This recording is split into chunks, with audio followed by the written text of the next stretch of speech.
tu radio. A toda hora, la buena música y palabra de Dios. ¿Cómo fue que yo, sin darte nada, me amaste a mí?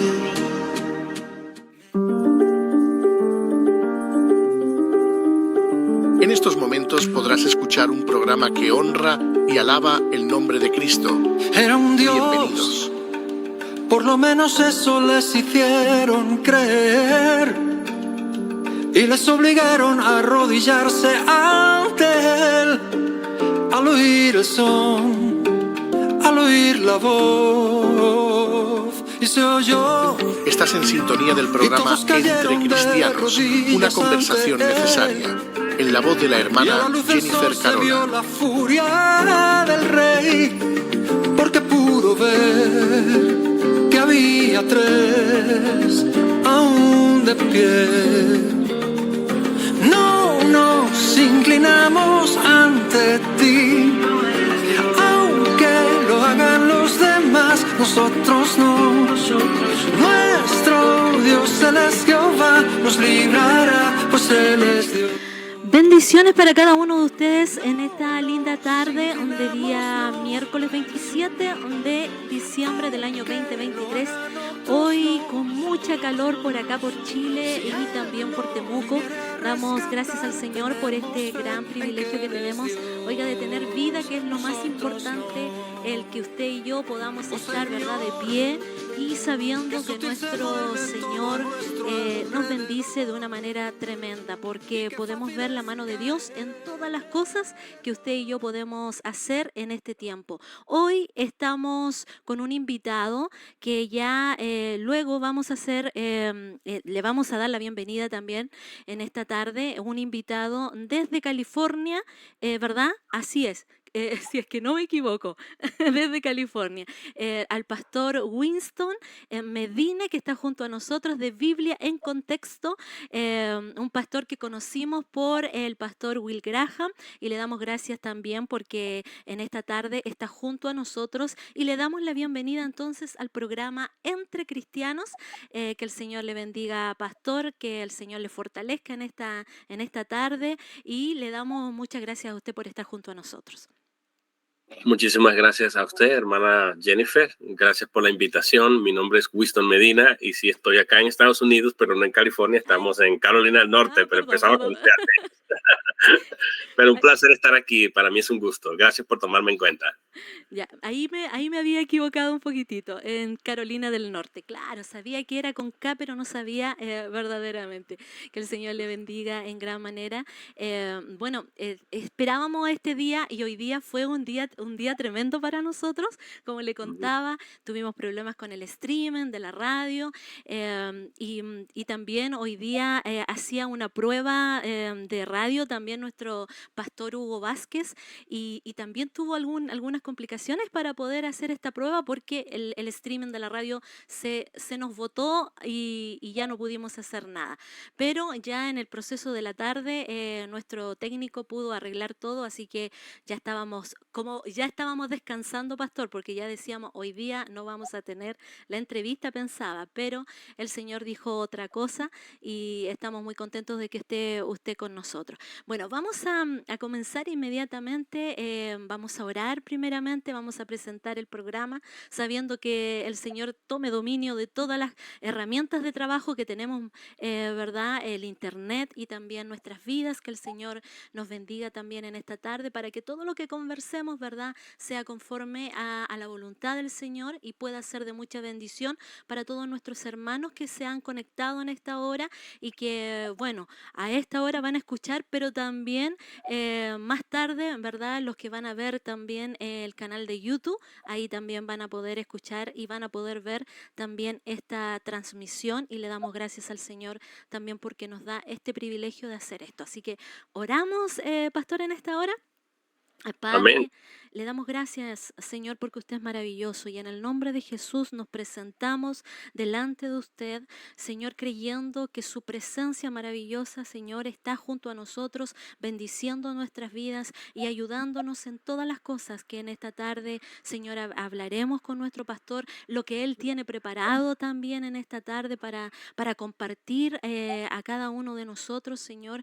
Creemos que su presencia, que su ayuda, que, Señor bendito, que esa palabra, Señor, que saldrá de los labios de nuestro pastor será de mucha edificación para todos aquellos que van a estar escuchando la radio, Señor amado, y creemos también, Padre, que usted, Señor, en esta hora nos dará corazones, Señor amado, que podamos ser enseñados, porque es lo importante en este tiempo, Señor. Queremos ser discípulos suyos, pero para eso tenemos que tener corazones que reciban su palabra, que aceptan su palabra, mi Señor, y creemos, Señor, que esa palabra vendrá también de los labios de nuestro pastor. Gracias, Señor, por este tiempo que usted nos ha dado. Gracias, Señor amado, por este día maravilloso, Señor, que podemos tener para poder alabarle, para poder adorarle, Señor amado, porque sabemos, Señor, que usted nos creó con un propósito, Señor amado, y creemos, Padre amado, que eso es lo que queremos cumplir. Creemos que usted, Señor, también se alegra su corazón cuando nosotros, Señor amado, podemos buscarle y podemos también adorarle y exaltarle como usted merece, Señor, y como usted, Señor, nos ha demandado en espíritu y en verdad. Gracias, Señor, por todo lo que usted seguirá haciendo. Tome dominio, Señor, de todas las cosas, Padre Santo, para que todo lo que hagamos lo hagamos con excelencia, Señor, como su palabra lo dice, para la gloria suya, mi Señor. Todo esto lo dejamos en sus manos, Señor, porque creemos, Señor bendito, que usted trae la bendición para cada uno de nosotros en el nombre de Jesús. Amén y amén.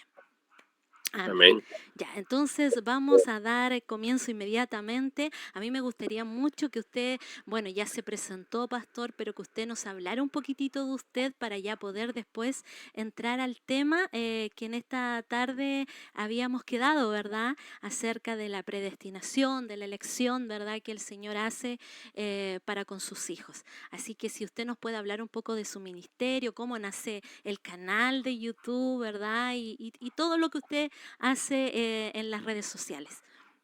Bueno, muchísimas gracias. Yo soy un pastor venezolano. Generalmente empecé mi ministerio en Venezuela. Trabajé como pastor 14 años, a la misma vez que daba clase en la universidad de inglés. Y luego decidí venirme a Estados Unidos para trabajar también como profesor de inglés. Y empecé a hacer ese trabajo. Y estando en Venezuela comencé a colocar en YouTube música, porque soy músico, poner música con mi hija y todo. Y de repente mi canal comenzó a ser conocido, pero no tan conocido, o sea, muy poca gente hasta que comencé a predicar. Y un día se me ocurrió comenzar a exponer sobre la Biblia, analizando el contexto de los pasajes.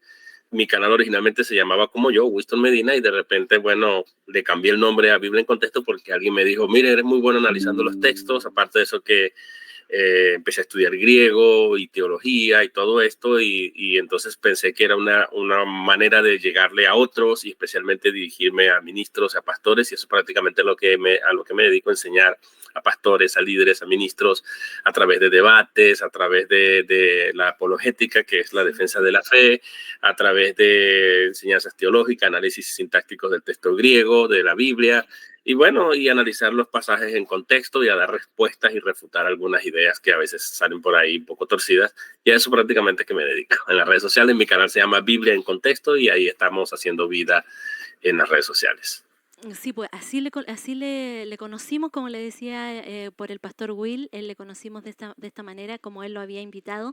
Entonces ver, bueno, a mí me parece esto tan bueno, el que se pueda en este tiempo, pastor, poder, bueno, confrontar, refutar muchas doctrinas que se han levantado, ¿verdad? Sobre todo lo que hemos visto durante este tiempo, bueno, se ha tenido bastante auge esto del catolicismo, ¿verdad? De lo que hace el Papa en este tiempo y que ha hecho mucho ruido y usted ve las plataformas llenas de todos los apologistas hablando acerca de este tema, algunos confrontándose, ¿verdad? Ya sea los católicos con nuestros hermanos cristianos, que también están allí confrontando todo esto.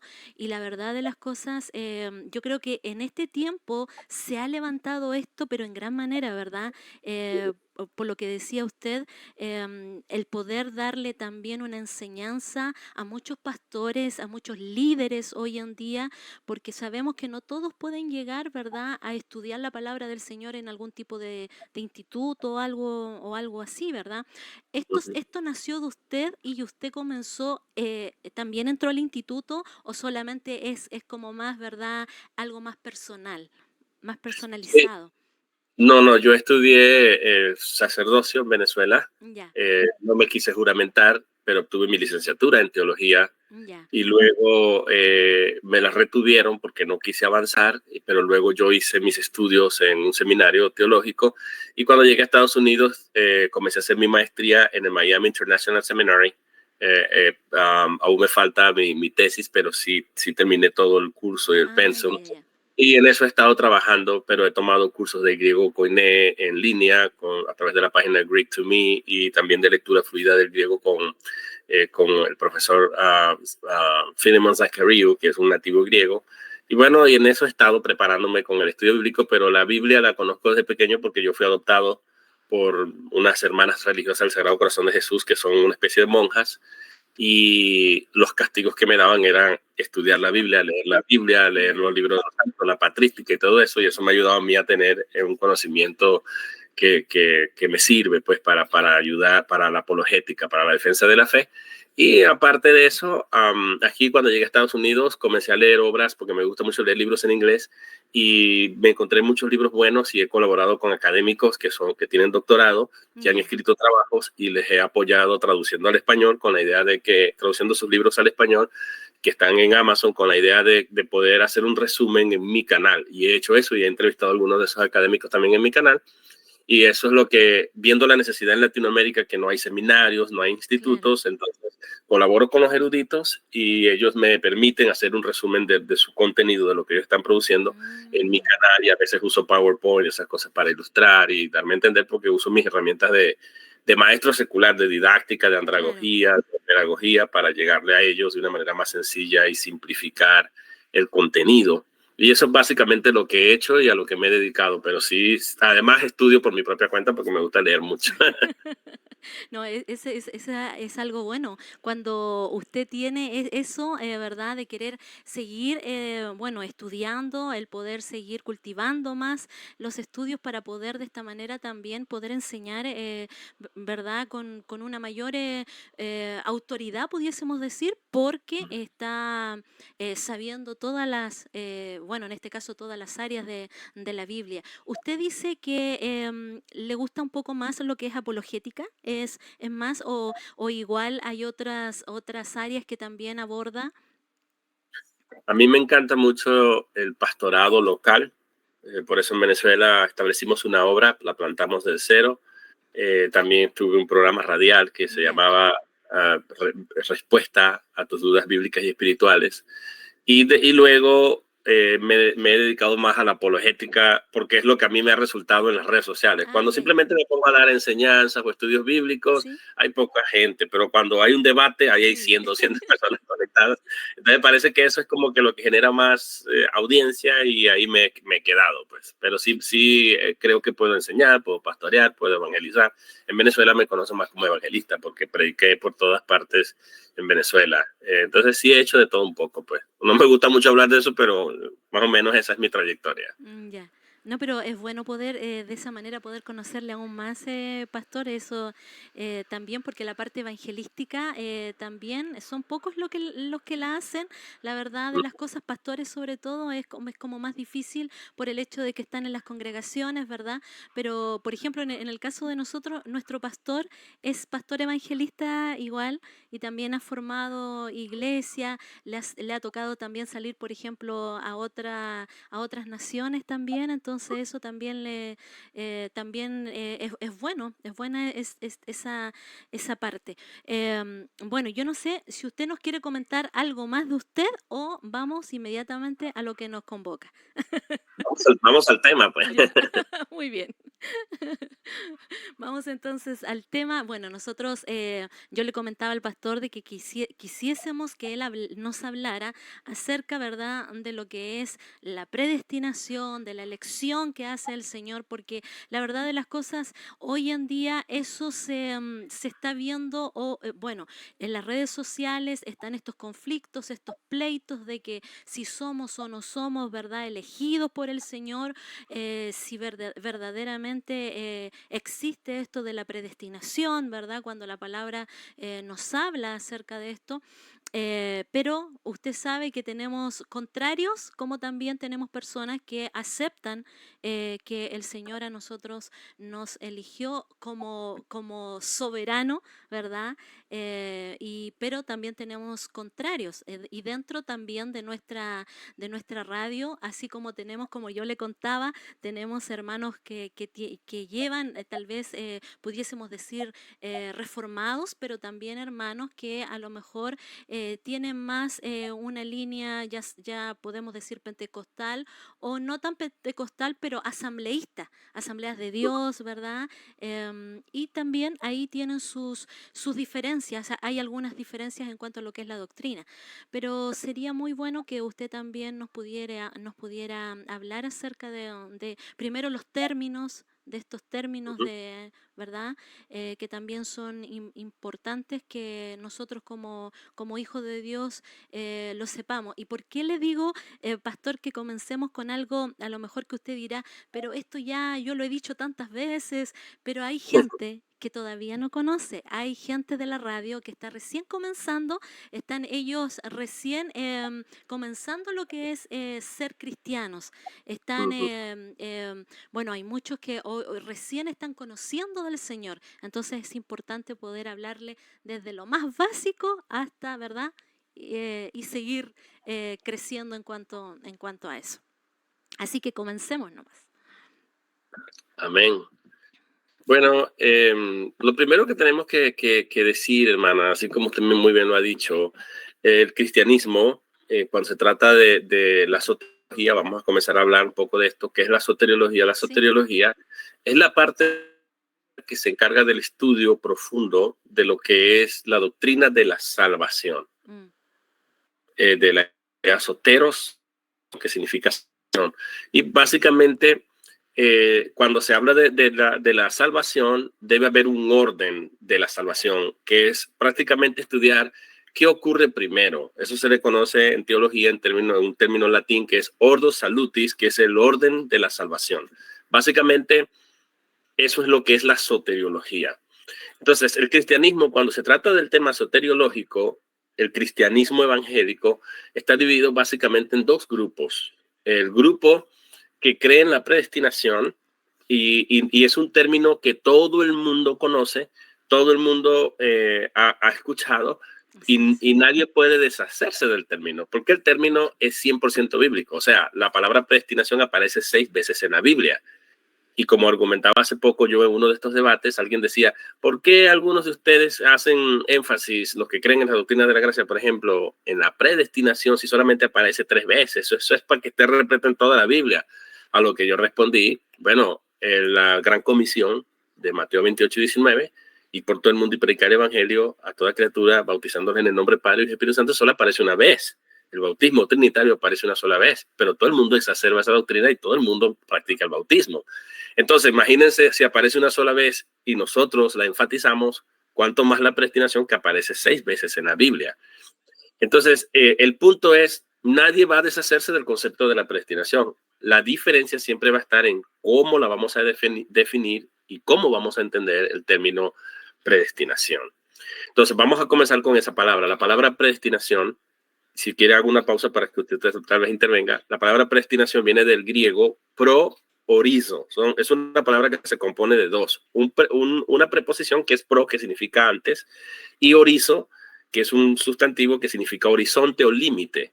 La idea entonces es trazar un límite de antemano, es como un horizonte que se trazó, que es una línea que se hizo, un límite que se estableció con anterioridad. Básicamente eso es lo que significa la palabra predestinación, pro horizo, un horizonte que se trazó de antemano. Aquí la división del cristianismo está en esto, en cuanto a este punto. Si la predestinación ocurre antes de que yo crea en Cristo, o si la predestinación ocurre después que yo creo en Cristo. En pocas palabras, lo que se discute es si la predestinación causa que yo crea en Cristo o si mi fe en Cristo causa que yo sea predestinado. O sea, ¿cuál es la causa y cuál es el efecto? ¿Es el efecto mi fe y mi posicionamiento en Cristo, el hecho de que yo esté en Cristo, lo que hace que Dios me predestine? ¿O si la predestinación es la causa, es una acción de Dios que causa que luego en la esfera tiempo y espacio, cuando Dios lo considere, entonces Dios me llame y yo responda a ese llamamiento y soy el producto o el efecto de una causa mayor que es la predestinación de Dios? Dios trazó ese límite y por eso voy a creer. Entonces básicamente esa es a grosso modo, lo que nos divide. No voy a entrar aquí en algunas otras denominaciones que se hacen llamar cristianas, como la Iglesia Ortodoxa y la Iglesia Católica, claro, que ellos tienen una soteriología un poco muy distinta, basado en sacramentos, en la liturgia, en ceremonias y otras cosas. No voy a meter a ese grupo, pero hablo de la Iglesia Evangélica. La Iglesia Evangélica entiende la predestinación como causal o como efecto. ¿Cuál de las dos es la que enseña la Biblia? Entonces, básicamente eso es lo que hay que ver y analizar en el texto y comprender. Entonces, no sé si quiere decir algo al respecto, si me entiende la idea o si quiere que avancemos. No, sí se entiende, pero por ejemplo, como bien dice usted, lo que dice la Biblia, si nosotros vamos a la palabra del Señor, usted nos puede dar también, ¿verdad?, textos bíblicos como para poder de esta manera avalar, ¿verdad?, lo que usted nos está hablando, obviamente. Claro que sí. Mire, al abrir las páginas de la Biblia, hermana, descubrimos que al menos hay 5 cosas que estaban ya predeterminadas o predestinadas desde antes de los siglos. 5 cosas. Y cuando digo desde antes de los siglos, la Biblia habla de eso en una frase preposicional que se llama antes de la fundación del mundo. Estas cosas estaban predestinadas. Los cristianos, estas 5 cosas que voy a nombrar ahorita y voy a mostrar todos los versículos de la Biblia, no tienen problema, ni la objetan, ni la refutan, ni la contrarian, ni le dicen, no, esto está equivocado, yo no acepto esto me parece que es un escándalo, sino que la aceptan con mucha naturalidad. Y ahorita vamos a ver cuáles son esas 5 cosas. Ahora, ¿cuál es el problema? A pesar de que la Biblia muestra 5 cosas que están predestinadas por Dios, las personas cristianas tienden a objetar a la predestinación cuando se trata de la justificación y de la salvación. Cuando se trata de hablar de la predestinación, que está ligado a la soteriología, a la salvación, como ya dije, las personas dicen, no, esto no puede ser. Y ahí es donde comienza la lucha entre predestinación dentro del campo arminiano versus el campo calvinista. O sea, los arminianos que creen que la predestinación es efecto y versus los que creen los calvinistas que creen que la predestinación es la causa por la cual yo creo. Y ahí es donde tenemos la lucha. Voy a mostrar algunos versículos bíblicos para que veamos las 5 cosas que ningún cristiano de ninguna denominación objeta. Miren, por ejemplo, Lucas 22:22 dice aquí que el recorrido de Jesús, el recorrido que Jesús tendría que dar, estaba preordenado por Dios, estaba predeterminado por Dios, trazado. Dice, el Hijo del Hombre va como está escrito de él, pero Marcos dice como está escrito de él, pero Lucas dice como está determinado de él. Es decir, ahí está orizo, como está preordenado, predeterminado de él que ocurra. O sea, está hablando de que Cristo iría a sufrir la cruz. Claro. En Hechos 2:23, la entrega a muerte de Jesús también está preordenada. Dice que la entrega que se da ocurre porque está preordenada. Y esto es confirmado por Hechos 4:28, que no solamente la entrega de Jesús está predeterminada, sino las acciones que iban a hacer Herodes, Poncio Pilato, los gentiles, hablando de los soldados romanos, y el pueblo de Israel. Dice la Biblia que ellos hicieron cuanto tu mano había predeterminado, claro, que sucediese. Es decir, que lo que sucedió en la cruz del Calvario, incluyendo las acciones que llevaron al asesinato de nuestro Señor Jesucristo, estaba controlada, preordenada y predeterminado que aconteciese por Dios. O sea, el acontecimiento, Dios también lo predeterminó. Nadie objeta eso. Claro. En 1 Corintios 2:7 también se habla de una sabiduría que estaba escondida y oculta, que los príncipes de este mundo no conocieron, porque si la habrían conocido, no habrían crucificado al Señor. Esa sabiduría estaba predestinada para ser revelada a los santos, a los cristianos, ya en el tiempo después de la muerte de Jesucristo. Nadie objeta que esa sabiduría estaba predeterminada o predestinada por Dios para que nosotros entonces, por medio del Espíritu de Dios, lleguemos a una comprensión de lo que es el Evangelio y también la usemos para predicar el Evangelio. Nadie cuestiona eso. En Efesios 3:9-10 también se habla del misterio de los dos pueblos que Pablo aclararía, un misterio que se trata del fenómeno en el que Israel y los gentiles iban a ser un solo pueblo. Eso estaba predestinado para que ocurriera en la esfera tiempo y espacio, cuando Dios levantara a un hombre llamado Pablo, que había sido apartado desde el vientre de su madre para llevar un ministerio a los gentiles y aclarar estas cosas. Nadie objeta eso. Todo eso, si usted le pregunta a cualquier cristiano, ¿usted cree esto? ¿Usted cree esto? ¿Usted cree esto? ¿Usted cree esto? Ellos le van a decir, claro que sí, eso es un hecho, es un hecho, un hecho, un hecho. No hay problema, nadie objeta eso. Estas 5 cosas están predestinadas por Dios. Ustedes pueden ir ahí, buscar esos textos que acabo de darles, y nadie va a pensar que es absurdo, sino que sí, eso está en la Biblia. Aquí lo que se discute es cuando comenzamos a analizar otros pasajes que van a ser bastante complicados para que los cristianos acepten. Pero antes de pasar allá, vimos, por ejemplo, en Hechos 4:28, que las acciones de Herodes, el suceso, el evento de la crucifixión de Cristo por manos de pecadores como Herodes, Poncio Pilato y el pueblo de Israel y los soldados romanos, los gentiles, estaba predeterminado por Dios, estaba predestinado por Dios para que eso así aconteciese. La muerte de Cristo debe traer consigo, es como una gran causa de la que se desprende un efecto, es el efecto de la salvación. Aquí yo elaboro un argumento lógico sobre la base del texto bíblico, que es correcto que uno haga argumento inferencial o lógico de esto. Hermana, vamos a suponer que yo soy Isaac Newton. Isaac Newton tuvo la idea de crear el bombillo, fracasó muchas veces hasta que él encontró la fórmula perfecta para elaborar la bombilla. Después que él elabora el mapa o las instrucciones de cómo crear la bombilla tiene que producir un efecto y tiene que traer un beneficio y tiene que servir para algo. Entonces, una vez que las fórmulas están hechas y él finalmente hace la bombilla es la causante, aunque sea instrumental o media, de la luz de la que muchos se van a beneficiar. Claro. Nadie va a pensar que Isaac Newton hizo la bombilla solamente por la forma de la bombilla, que es la causa, de alguna manera, no es la causa inicial ni principal, pero es la causa de la luz en alguna medida. Entonces, la pregunta es, la fórmula de Isaac Newton causa no solamente la bombilla, que es la causa de la luz, hasta cierta medida, porque sabemos que se requiere electricidad, hay otras causas, ¿no? Sí. Pero es una causa que permite que haya luz. ¿Quién va a creer que Isaac Newton nada más tuvo el propósito de hacer la bombilla para que sea una decoración? Nadie. Sabe que la bombilla es para que, combinado con ciertos elementos como la electricidad, el cableado y todo lo que se requiere, ¿verdad? Los polos positivos y negativos, en esa combinación perfecta, la bombilla produjera luz. Esa luz es el efecto de la bombilla, el objeto final, el propósito final de esa gran causa, de ese gran producto, más bien del ingenio de Isaac Newton, es que se creara una bombilla y que el efecto sea de beneficio para los demás. Ahora, vamos a comparar esto con lo que le pasa a Cristo en la cruz. Cuando Cristo muere en la cruz, esa muerte está predeterminada por Dios, pero esa muerte tiene que traer un efecto. Claro. Ese efecto es lo que el cristiano objeta. No, Cristo murió, pero es una mera provisión. Y cuando dicen que es una mera provisión, Cristo se compara como un pastel, está ahí, o como un remedio. Muchas veces en las campañas evangelísticas, Cristo es simplemente un remedio, está ahí. Depende si tú te lo aplicas, depende si tú no te lo aplicas. Y aquí juega un papel muy importante el tema del libre albedrío, lo cual no se niega, sino si Dios nos ayuda o no nos ayuda para que gocemos del beneficio de ese sacrificio.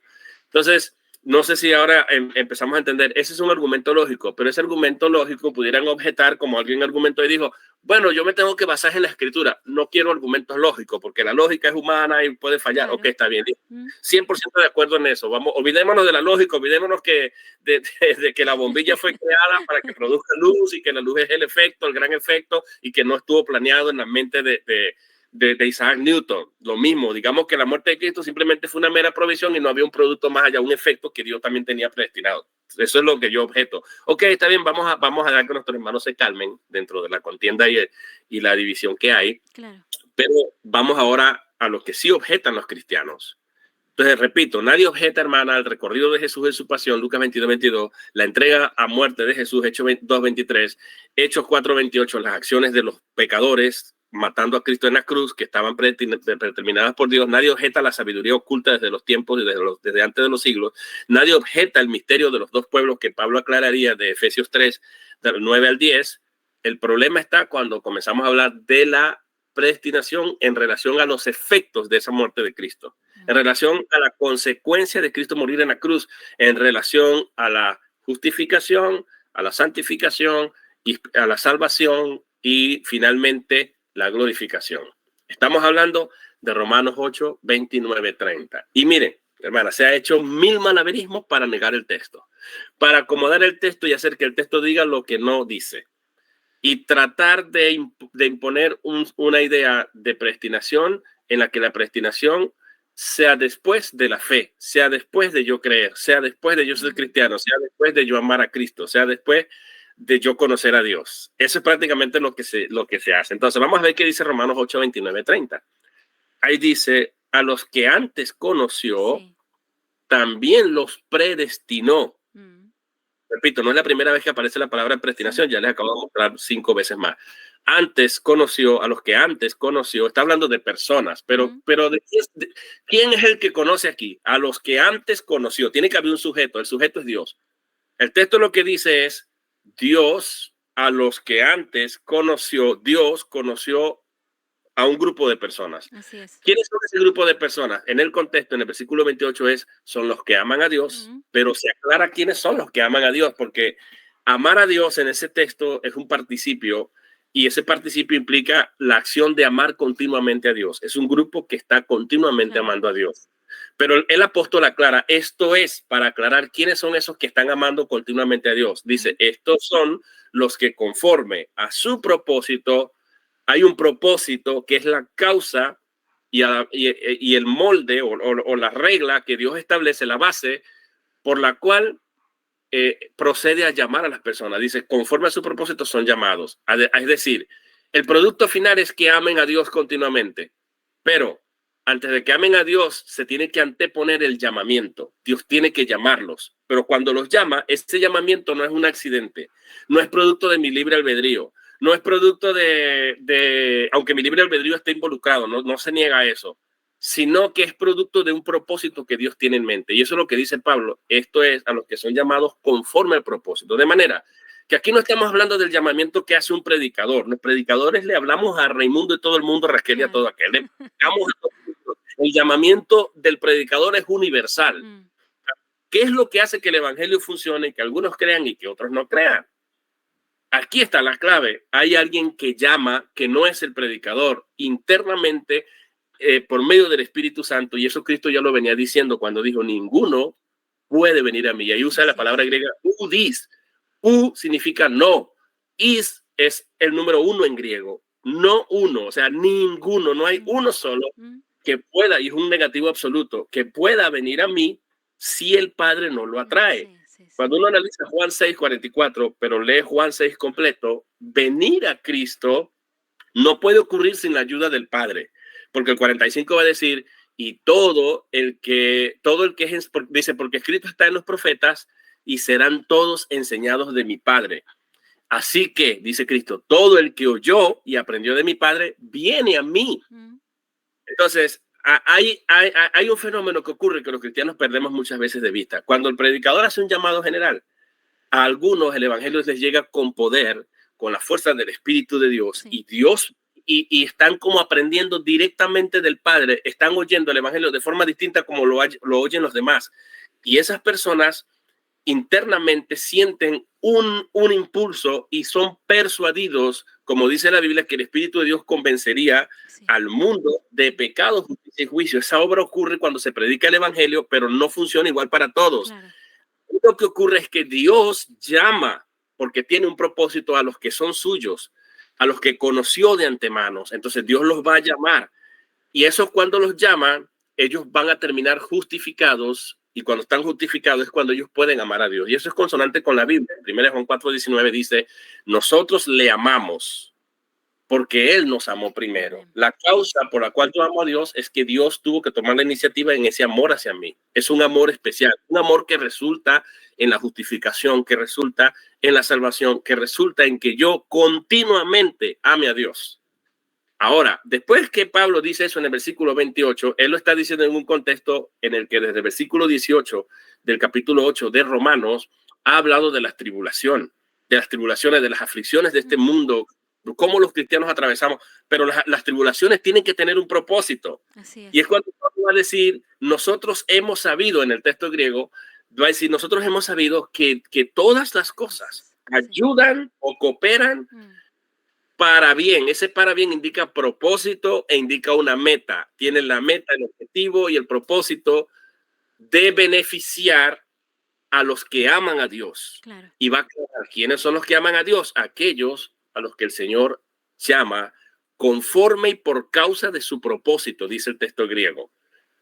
Entonces, cuando él dice esto, Pablo se adelanta a responder una pregunta que la audiencia pudiera hacerse. Quizás sea la pregunta que usted se haga hoy.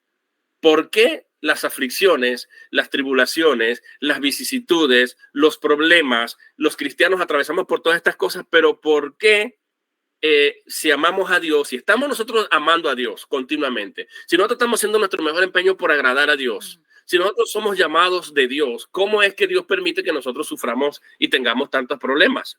El apóstol Pablo quiere conectar el sufrimiento, las aflicciones y las tribulaciones con un propósito de Dios. Así es. Va a decir, señores, estos que aman a Dios, todas las cosas que a ellos les suceden tienen un propósito, tienen una meta, tienen un objetivo. Y entonces él echa la base, el fundamento por el cual nosotros tenemos consolación, es entender que Dios es soberano y es entender que Dios está en control. Es un error fatal decir, Señor, toma el control de mi problema. No. Pablo está objetando eso. Pablo está diciendo, señores, Dios nunca pierde el control. Y entonces él va a abrir un paréntesis explicativo. Yo le llamo un paréntesis, pero en realidad es no quiero entrar con términos gramaticales, pero eso es una cláusula adverbial causal. Va a darnos la causa, en pocas palabras, la causa, el motivo, la razón por la que nosotros podemos descansar tranquilos de que hay un propósito en las tribulaciones, en las aflicciones y en los problemas que nosotros enfrentamos. Y que todas esas cosas nos van a ayudar. ¿Cómo Pablo me lo va a demostrar? Me lo va a demostrar mencionándome 5 acciones las cuales hace Dios. Todas esas 5 acciones las hace Dios, pero que se pueden definir en un marco temporal de pasado lejano, pasado cercano, presente y futuro. Para lo que está tratando Pablo es de abrirnos el espectro del tiempo y decirnos, señores, antes de que ustedes existieran, ustedes son producto del conocimiento de Dios. Dios los conoció a ustedes. Ya Dios los visualizó a ustedes teniendo la imagen de su Hijo y los vio a ustedes ya glorificados y los vio a ustedes amando a Dios y los vio a ustedes siendo llamados por Él. Entonces Dios, como los conoció a ustedes, ¿dónde ocurrió ese conocimiento? Aún cuando ustedes no existían. Esto ocurre antes de la fundación del mundo y eso está en concordancia con Efesios 1:4. Antes de la fundación del mundo, Dios les conoció a ustedes. Dios los eligió a ustedes. Dios tenía un propósito con ustedes, aun cuando ustedes no existían. O sea, lo que está tratando de decir, señores, ustedes tienen que seguir confiando en Dios, porque cuando nosotros no existíamos, Dios pudo decidir no crear o no crear, pero Dios creó y dentro de esa creación también nos conoció a nosotros, un grupo que Él visualizó. Por eso, en el texto griego, ese cuando dice antes, a los que antes conoció, funciona como un objeto directo del verbo predestinar. Es decir, Dios predestina. ¿A quiénes Dios predestina? A aquellos a los que Él conoció de antemano. Pero ¿cómo los conoció? Pablo va a responder a eso, que en la traducción Reina Valera se pierde un poco porque meten una cláusula de propósito. Dicen para ser conformes, para ser hechos, para que fuésemos hechos, dice la Reina Valera. Pero en realidad el texto El texto griego lo que dice es, nos conoció, y dice cómo nos conoció. Nos conoció conformados ya a la imagen de su Hijo, Sí. con el propósito para que el Hijo sea el primogénito entre muchos. Entre muchos. Sí, sí, sí. Entre muchos hermanos. Entonces, la Biblia lo que está diciendo es que Dios comienza con el final. Pablo está diciendo, señores, ¿cómo ustedes no van a tener consolación en medio de las pruebas si Dios comienza con el final? ¿Sabes qué Dios vio al final? Vio a Cristo rodeado de muchos hermanos y todos ellos llevaban la imagen de Jesús, todos. Y eso es lo que también Pablo va a terminar en esta cadena de las 5 acciones de Dios, que se conoce en la teología como la glorificación, que es la acción final que Dios hace ahí. Y esto está en concordancia con la Biblia. Primera de Juan 3, hijitos, mirad cuál amor nos ha dado el Padre para que seamos llamados hijos de Dios. Sí, sí. Por eso el mundo no nos conoce, porque a él tampoco le conoció. Y dice, hijitos, amados, ahora somos hijos de Dios. Un privilegio muy grande ser hijo de Dios. Pero aún no se ha manifestado lo que hemos de ser, porque sabemos que cuando Él se manifiesta hablando de Cristo, Él va a decir, le veremos tal cual es y seremos transformados a la semejanza de Él. Es decir, ahí está el acto de glorificación que Dios tiene en mente. Al ser transformado a la semejanza de Él, extraer la imagen de Él, y es el pueblo que Dios visualizó y es el pueblo que Dios conoció. Dios conoció conformados a su imagen para que el Hijo sea glorificado, sea el primogénito, tenga la soberanía en medio de sus hermanos, y ese es el propósito final. Entonces, Dios conoció a esos conformados a la imagen de Dios. Dios comienza con el final, y como los conoció, entonces Dios procede a predestinarlos. Dios predestina a quienes, al mismo grupo que conoció, que ya lo vio o lo conoció conformado a la imagen de su Hijo. Los predestinó. Y después que los predestinó, estas dos acciones ocurren antes de la fundación del mundo. ¿Por qué ocurren antes? Porque la predestinación, en términos sintácticos, la predestinación viene primero, o sea, la predestinación ocurre como consecuencia de que Dios le conoció. O sea, es como decir, vamos a hacer un análisis muy rápido. Dios predestinó a los que antes conoció conformados a la imagen de su Hijo para que el Hijo sea el primogénito entre muchos hermanos. Esto quiere decir que la predestinación y el conocimiento previo de Dios significan que ocurrieron estas dos acciones, las realiza el mismo sujeto. ¿Quién es el sujeto? Dios. Pero ¿quiénes son objetos de esas dos acciones de Dios? Un grupo de personas. Aquellos que el Señor ya los vio, los conoció, transformados en la imagen de su Hijo. A ellos Dios los conoció. A ellos Dios los predestinó. ¿Dónde? En el pasado. Entonces Pablo está diciendo, ¿en qué pasado? En la eternidad pasada. Señores, antes de la fundación del mundo, antes de que nosotros existiéramos, Dios nos conoció, Dios nos predestinó. ¿Y quién es ese grupo? Los mismos que actualmente están amando a Dios. Los mismos que son llamados en la esfera tiempo y espacio acá. A ese grupo, llamados con propósito, Dios los conoció, Dios los predestinó. Eso ocurre en el pasado. Vean si Dios no está en control desde la eternidad pasada de todo esto. Ahora, después que Dios nos predestinó, vámonos al tiempo cercano. Dios procedió en la esfera tiempo y espacio a llamar al mismo grupo que conoció, al mismo grupo que predestinó. El objeto siguen siendo ellos. Claro. Los llamó. Este es el llamamiento que se da, que nosotros distinguimos entre, hay dos tipos de llamamiento en la Biblia. Hay un llamamiento general, a todo el mundo se llama, que lo hacen los predicadores, los pastores, los evangelistas. Pero hay un llamamiento que hace Dios, como este texto. Aquí está hablando, el sujeto es Dios. El sujeto no es el predicador aquí, el sujeto aquí es Dios. Dios a los que antes conoció los predestinó, y a los que predestinó allá en la eternidad pasada los llamó. ¿Los llamó a dónde? En la esfera tiempo y espacio. Aquí ya estamos en existencia nosotros. Aquí Dios es el que llama. Y esto es concordante con 1 Pedro 5:10, cuando dice Dios más el Dios de toda gracia, que los llamó a ustedes a su gloria eterna. Mire, la gloria eterna habla de la glorificación. Va a decir, en el texto griego son verbos futuros que en Reina Valera dice os perfeccione, afirme, fortalezca y establezca. Esos son subjuntivos. Pero en el griego dice los va a perfeccionar, afirmar, los perfeccionará, afirmará, fortalecerá y establecerá. Está hablando de un hecho real. Claro. 4 acciones de Dios. Yo les llamo el PAFE de Dios.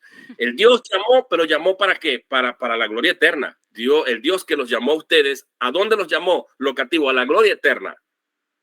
¿Qué va a hacer Dios? Dios está haciéndose cargo de 4 acciones que Él va a hacer con respecto a esos que Él llamó a su gloria eterna. Los va a perfeccionar. 2, los va a afirmar. 3, los va a fortalecer. Y número 4, los va a establecer. Las 4 cosas. Estas acciones las realiza Dios. Pero vemos que ¿quién es el que hace ese llamamiento? Dios. Y nos llama ¿a dónde? A su gloria eterna. Y como nos llama ya, Él está comprometido a hacer 4 acciones que las va a lograr y las va a hacer. Y Pablo dice eso en Filipenses también cuando dice, el que comenzó la obra en vosotros, la perfeccionará hasta el día de la venida, que es cuando se da la glorificación. Entonces Dios llama, este llamamiento es un llamamiento interno, un llamamiento que hace que las personas, y este llamamiento nosotros le llamamos llamamiento eficaz. ¿Por qué es eficaz, hermana? Porque hay 2 acciones que ya Dios ha hecho. Dios ha conocido a ese grupo de personas y Dios ha predestinado a ese grupo de personas. La pregunta es, ¿son las acciones de Dios equivocadas? ¿Se equivoca Dios? Pues Dios no se equivoca. Dios no puede, si yo sé que poniendo un vaso en una mesa que está toda tembleca, se va a caer y se va a partir y me puede cortar el pie, ¿por qué lo voy a poner ahí? Claro. Las acciones de Dios no son defectuosas. Dios conoció a ese grupo, los vio ya conformados a la imagen de su Hijo, los vio glorificados, vio al Hijo. El propósito es ver al Hijo como alguien que está siendo glorificado entre muchos hermanos. Así es. Entonces Dios procede a predestinarlos y cuando los predestina, procede en esfera, tiempo y espacio, en diferentes momentos, a cada uno de ellos los llama individualmente. Y cuando los llama, ¿cree que puede fallar? No, porque conoció y predestinó. No es que él conoció, vamos a suponer, 1000 personas y de esas 1000 personas, 3 o 4 va a llamar a 3 o 4 o lo va a llamar a los 1000 y de esas 1000 algunos pueden que crean, algunos puedan que no crean cuando él los llame. No. Cuando él llama, ese llamamiento es eficaz porque la acción está realizando Dios mismo. ¿Cómo vamos a pensar nosotros que el Dios que creó el cielo y la tierra, que con su sola palabra, el mismo Mesías que dice en Hebreos 1, que con su sola palabra sostiene el universo y sostiene todas las cosas, cómo es que él procede a llamar y vaya a fallar? Por supuesto que no, la acción que Dios hace la hace perfecta y la hace efectiva. Por eso cuando Dios procede a llamar, eso es lo que hace que el evangelio funcione para algunos y para otros no, porque ahí cuando el predicador llama a todo el mundo, pero Dios internamente, como dice la Biblia en 1 Tesalonicenses y en 2 Tesalonicenses, Dios llama, el evangelio llega a nosotros, a los que son de Dios, a esos que Dios vio, llega con poder, con gran persuasión y demostración del Espíritu. Y eso prueba que somos elegidos de Dios. Entonces Dios los llama y cuando los llama, ahí es donde se presupone la fe, porque dice, los llamó. ¿Cuál es el resultado de ese llamamiento? Es eficaz. Así es. Lo justificó. No hay justificación sin fe. Entre el llamamiento de Dios y la justificación se interpone la fe, la acción del pecador.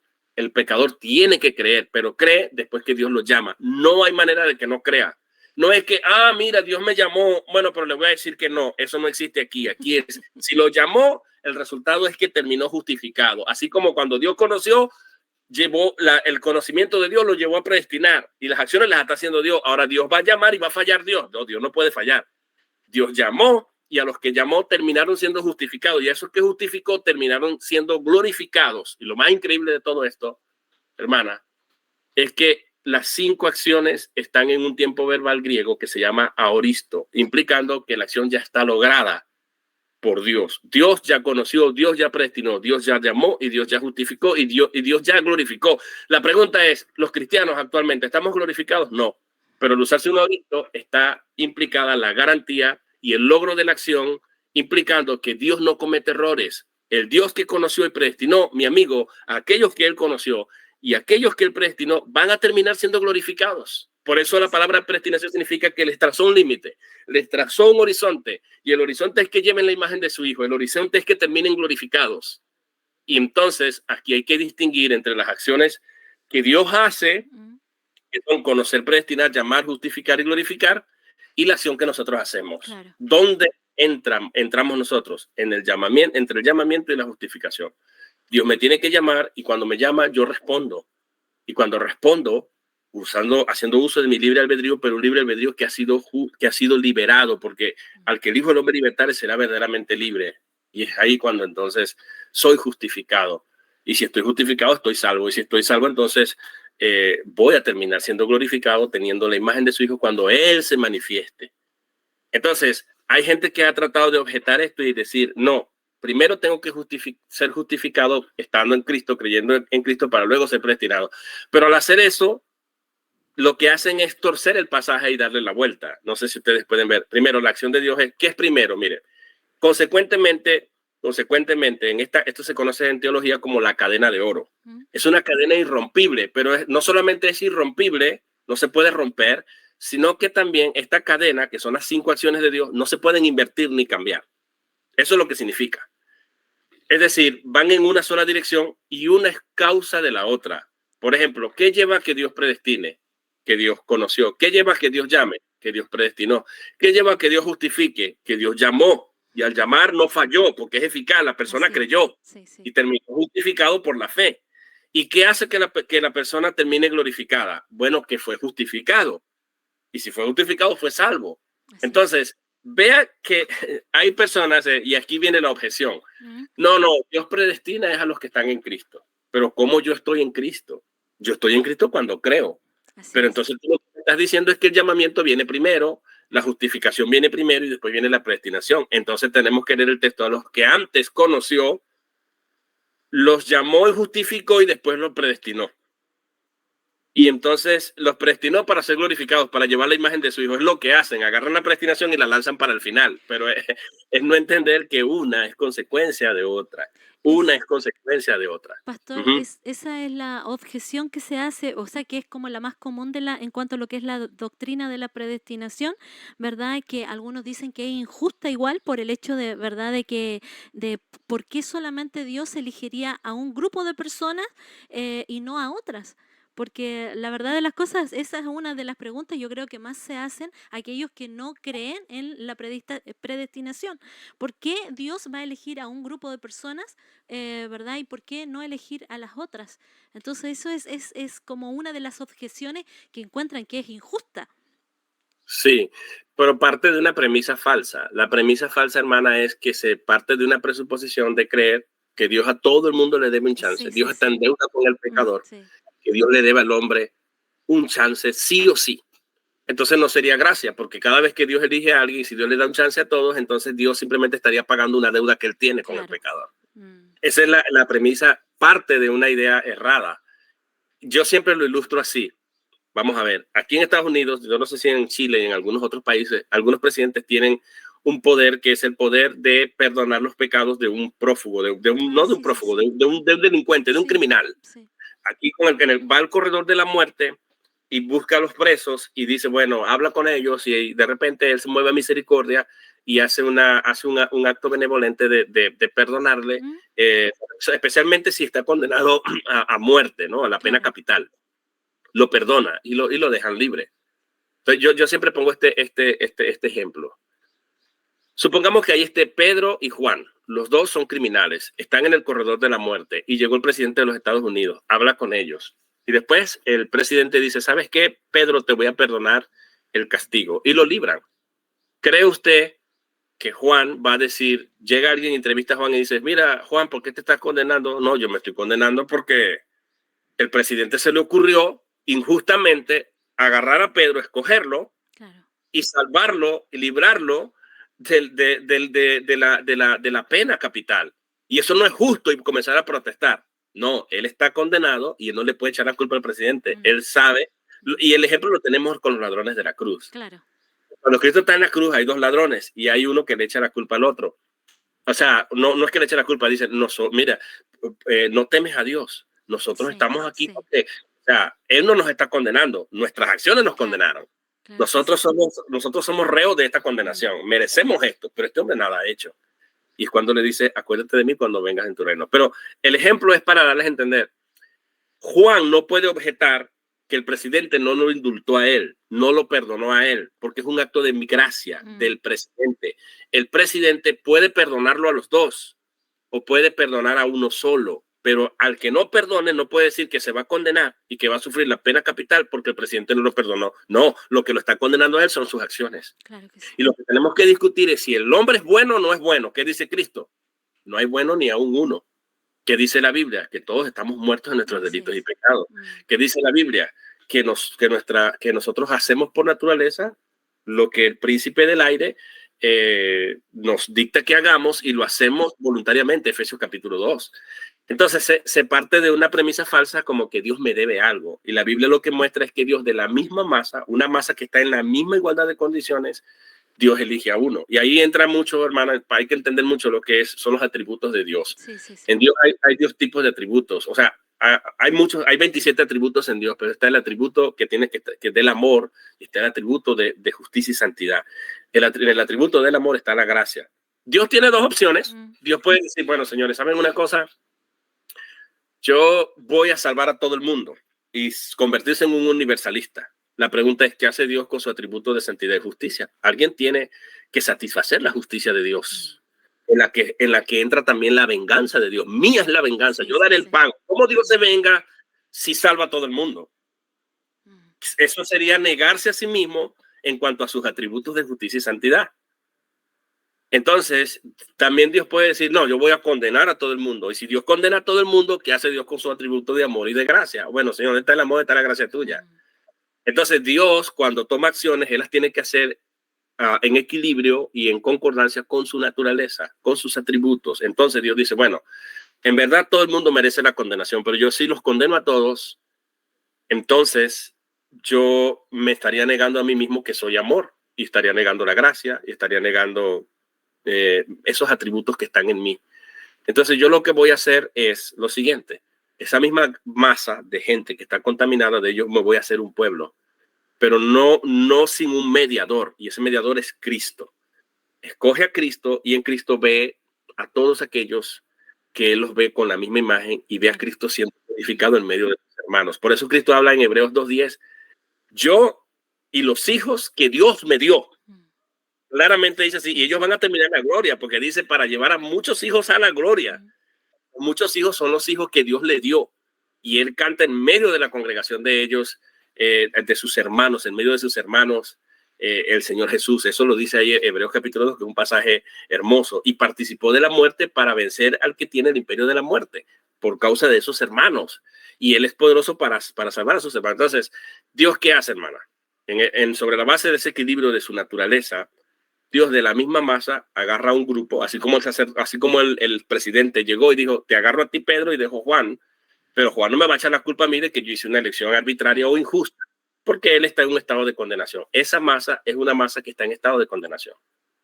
Y él agarra de ahí a un grupo que son los que salva. Pero Dios, el sacrificio de Cristo se tiene que ver en términos del logro.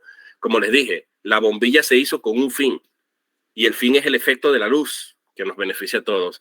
El sacrificio de Cristo está predestinado. Si está predestinado el sacrificio de Cristo, los salvos tienen que estar también predestinados como efecto de ese sacrificio de Cristo. Es un argumento conclusivo y lógico. Hermano, usted nos podría hablar un poquitito, bueno, ya nos está hablando, ¿verdad?, de la predestinación, pero también usted nos habló del libre albedrío. Y ahí, bueno, yo estuve escuchando, no sé, yo escuché cuando usted estuvo con el pastor Will, y ahí usted habló acerca del libre albedrío, que también esto se entiende muy poco, porque también como cristianos hay algunos que dicen alguna cosa y hay otros que también hablan de otra forma, pero yo ese día quedé muy claro con lo que usted habló cuando estuvo en la entrevista con el pastor Will. Pero nos podría hablar, porque aquí está como el versus, la predestinación versus libre albedrío. Sí, los que creemos en la predestinación, sobre todo de teología reformada o calvinista, no negamos el libre albedrío. Basta leer las confesiones calvinistas, como la Confesión de Fe de Westminster, la Confesión de Filadelfia, incluso la Confesión Bautista. Yo soy bautista. La Confesión Bautista de Londres, de 1689, que es prácticamente una copia o imitación de la Confesión de Fe de Westminster, la Confesión de Heidelberg y otras confesiones. Todas ellas en el capítulo o el artículo 9 hablan del libre albedrío. Nosotros creemos en el libre albedrío. Sí. Hay una tendencia del calvinista que se llama hipercalvinismo, que sí niega el libre albedrío, y eso es caer en el fatalismo y en el determinismo. Nosotros creemos que Dios es soberano en la salvación, pero que el hombre también elige, pero elige no sin ser ayudado por Dios, que es cuando Dios los llama, les da una gracia especial para que ellos crean, que es lo que Cristo dice, ninguno puede venir si el Padre no lo atrae. Y cuando vienen, Jesús dice, hay algunos de ustedes que no creen, Juan 6:64, hay algunos de ustedes que no creen. Abre un paréntesis Juan, ya muchos años después del acontecimiento, dice, Y dice, porque, da la razón, porque Jesús sabía desde el principio quiénes no iban a creer, pero quiénes no creían y quién le iba a entregar. Meten ese paquete a Judas. O sea, esta gente son el grupo de incrédulos a los que Jesús hace referencia. Claro. Jesús sabía, eso dijo esto. Luego él cierra el paréntesis y deja que Cristo continúe hablando y va a decir, por eso es causal, la razón. Por esto dije que la razón por la que algunos no creen es lo que Cristo va a decir. Por esto dije, ninguno puede venir a mí si no le fuere concedido del Padre. La razón por la que Jesús dijo esto es porque Jesús sabía que hay algunos que no creían. Pero los que creen, o sea, lo que quiero decir es que en el contexto de Juan 6, es venir a Cristo es sinónimo de creer. Pero nadie puede venir a Cristo o creer en Cristo al menos que el Padre se los conceda. Así es. Así lo entendían los padres de la iglesia. Cuando uno ve a los padres de la iglesia, hermana, ellos entendían que venir a Cristo es sinónimo de creer. Es sinónimo de creer. Y nadie puede venir sin ayuda del Padre. Ahora, no es arbitraria al libre albedrío, porque si es arbitrario al libre albedrío, entonces maniqueísmo, o sea, una especie de gnosticismo. Y ahí estaría un problema. Nosotros creemos que cuando Dios llama, obra de tal manera que nosotros nos enamoramos de él y lo deseamos con toda fuerza. Y usted lo puede ver en las conversiones de la Biblia. Cuando Pedro estaba predicando en Hechos capítulo 2, dice que su corazón fue punzado. En el texto griego es que su corazón fue punzado por alguien. Se refiere al espíritu, a la obra del Espíritu de Dios. Sí. Como que una operación ahí. ¿Y cuál fue la reacción de ellos? ¿Qué debemos hacer para ser salvos? ¿Ve? Cuando vemos al caso de Lidia, es que el Señor abre el corazón de Lidia también, y ella tiene una reacción también favorable que quiere a Dios. Cuando Dios se le apareció a Pablo, cuando iba camino a Damasco, algunos presuponen que se cayó de un caballo, muy probable porque esos eran los medios de transporte de ese entonces, deja ciego. Pablo dice, ¿qué quieres que haga, Señor? Cuando Pablo le va a predicar al carcelero de Filipo, que se da aquel fenómeno, aquel temblor en la cárcel, él dice, ¿qué debo hacer para ser salvo? Está preguntando por acciones. Mire, cualquier cosa que le hubiesen dicho los apóstoles, Pedro, Pablo, a esta gente, ellos están dispuestos a hacer lo que fuera. No es arbitrario. Es que Dios liberta. Al que el Hijo del Hombre libertare será verdaderamente libre. En Romanos capítulo 6 habla de la esclavitud del hombre y cómo el hombre, Dios libera al hombre, y una vez que lo libera, a la misma vez que lo libera del pecado, separándolo del pecado, a la misma vez lo hace esclavo de la justicia. Y después que lo hace esclavo de justicia, el hombre obedece. Claro. Y cuando obedece, entonces el hombre es perdonado en sus pecados. Y una vez que han sido perdonados, entonces dice la Biblia que tienen como fruto, tienen el fruto de ustedes, que es que la santificación. Yo no puedo ser santificado. El hombre no puede producir santidad. La santidad es un atributo comunicable de Dios y ningún hombre puede producir santidad. Pero Dios sí la traspasa a nosotros o nos las transfiere. Una vez que hemos sido liberados de pecado, Dios nos pone eso a nosotros y nosotros podemos caminar en santidad y al final tenemos la vida eterna. Eso es lo que dice Romanos 6 en su último capítulo. Entonces, ¿el libre albedrío qué es? El libre albedrío, ya para entrar, yo hablo mucho, hermana. Yo creo que usted no me va a invitar más aquí, ¿verdad? No, está bien, está bien. El libre albedrío se entiende de dos maneras. Los que son contrarios a la predestinación dicen que el libre albedrío tiene que ser tan libre que yo sea capaz de decidir algo, pero que también pueda decidir lo contrario. Es decir, si yo digo, bueno, me quiero, no sé, yo me quiero beber un vaso de leche, y no me quiero beber un vaso de café. Mi libre albedrío es tan libre que yo digo, bueno, aunque me quiero beber es un vaso de leche, me bebo un vaso de café que no quiero. Entonces, eso es más o menos cómo se define el libre albedrío. Pero libre albedrío significa libre arbitrio, significa libre hasta qué punto. Es lo que nosotros tenemos. Lo que estamos libre albedrío es libre hasta qué punto. Entonces, nosotros no negamos el libre albedrío, sino que el libre albedrío responde a nuestra naturaleza. Ahora, si yo soy esclavo del pecado, ¿qué es lo que yo voy a querer hacer siempre? Maldad. Las cosas del pecado, y el pecado produce placer. ¿A quién no le va a gustar? Claro. Qué manguango decimos en Venezuela, ¿verdad? Eso es muy rico. Claro. Entonces, soy esclavo del pecado, necesito la ayuda de Dios. Responde a mi naturaleza. Un ejemplo, un perro, usted le ofrece una bandeja de frutas y le ofrece un pedazo de carroña, comida podrida, de carne, y él va a escoger la comida podrida porque su naturaleza dice eso. Así es. Yo no soy tan libre como para decir, señores, me voy a mudar a vivir en un río, en el mar, adentro del mar. No puedo porque mi naturaleza no está constituida ni está hecho hecha como para yo poder tomar la decisión de irme a mudar. Claro. Jamás yo decidiría eso, a menos que esté desquiciado mental, no podría. Entonces yo no puedo tomar acciones y bueno, señores, soy tan libre que voy a decidir así, aletear y salir volando aquí. No puedo. El libre albedrío me limita porque mi naturaleza no me lo permite. Entonces mi naturaleza limita mis decisiones, no solamente mi naturaleza, sino que también hay motivaciones, ya sea extrínsecas, externas, o intrínsecas, internas. Claro. Al final, cuando yo decido entre la leche y el café, yo digo, me quiero tomar esa leche, pero me voy a tomar el café, pero voy a tomar el café aunque no quiero. Debe haber un motivo. Algo me tiene que convencer a mí que finalmente termina dominándome e inclinándome yo por el café en vez de tomarme la leche. Esos casos se dan, pero debe haber una razón que me lleva a mí a tomarme el café por encima de la leche. Entonces, el libre albedrío sí existe, pero existe siempre y cuando las decisiones que se tomen sean conforme a nuestra naturaleza, sean conforme a alguna motivación externa o alguna motivación interna. No existe un libre albedrío absolutamente libre. Eso es completamente falso. Y a eso es que se oponen los calvinistas, los que creemos en la predestinación.